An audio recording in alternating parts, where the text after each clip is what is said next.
एक धनी व्यक्ति का बटुआ बाजार में गिर गया। उसे घर पहुंचकर इस बात का पता चला। बटुए में बहुत जरूरी कागजों के अलावा कई हजार रुपए भी थे।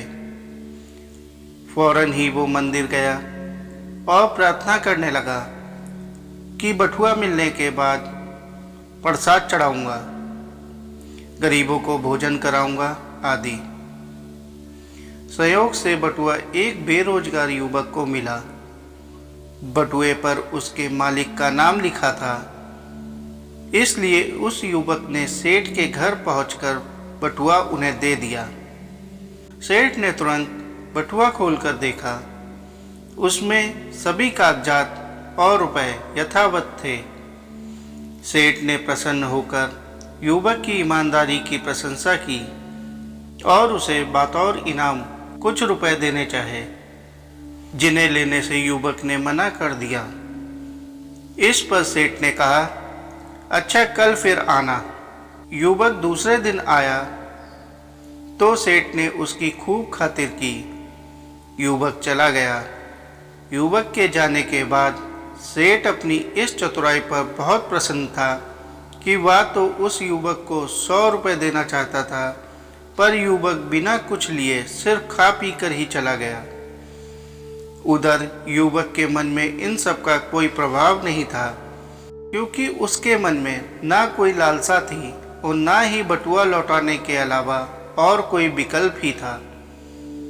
सेठ बटुआ पाकर यह भूल गया कि उसने मंदिर में कुछ वचन भी दिए थे। सेठ ने अपनी इस चतुराई का अपने मुनीम और सेठानी से जिक्र करते हुए कहा कि देखो वह युवक कितना मूर्ख निकला, हजारों का माल बिना कुछ लिए ही दे गया। सेठानी ने कहा, तुम उल्टा सोच रहे हो। वह युवक ईमानदार था, उसके पास तुम्हारा बटुआ लौटा देने के अलावा और कोई विकल्प ही नहीं था। उसने बिना खोले ही बटुआ लौटा दिया। वह चाहता तो सब कुछ अपने पास ही रख लेता। तुम क्या करते? ईश्वर ने दोनों की परीक्षा ली, वो पास हो गया, तुम फेल। अफसर स्वयं तुम्हारे पास चलकर आया था, तुमने लालच के बस उसे लौटा दिया। अब अपनी गलती को सुधारो और जाओ उसे खोजो। उसके पास ईमानदारी की पूंजी है जो तुम्हारे पास नहीं है, उसे काम पे रख लो। सेठ तुरंत ही अपने कर्मचारियों के साथ उस युवक की तलाश में निकल पड़ा। कुछ दिनों बाद वह युवक किसी और सेठ के यहाँ काम करता हुआ मिला। सेठ ने युवक की बहुत प्रशंसा की और बटुए वाली घटना सुनाई तो उस सेठ ने बताया, उस दिन इसने मेरे सामने ही बटुआ उठाया था। मैं तभी अपने गार्ड को लेकर इसके पीछे गया, देखा कि यह तुम्हारे घर जा रहा है। तुम्हारे दरवाजे पर खड़े होकर मैंने सब कुछ देखा व सुना और फिर इसकी ईमानदारी से प्रभावित होकर इसे मैंने अपने यहाँ मुनीम रख लिया।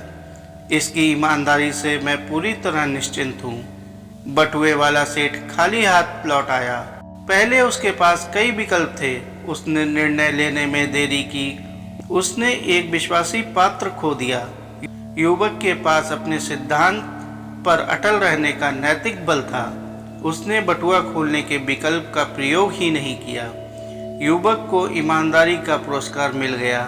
दूसरे सेठ के पास निर्णय लेने की क्षमता थी, उसे एक उत्साही, सुयोग और ईमानदार मुनीम मिल गया। दोस्तों, किसी संत ने एक जगह लिखा है, विकल्पों में उलझकर निर्णय पर पहुंचने में बहुत देर लगाने से लक्ष्य की प्राप्ति कठिन हो जाती है। दोस्तों, आशा करता हूँ आपको यह मोटिवेशनल कहानी अच्छी लगी होगी। अगर अच्छी लगी हो तो कमेंट करिए, चैनल को लाइक करिए, सब्सक्राइब करिए। धन्यवाद।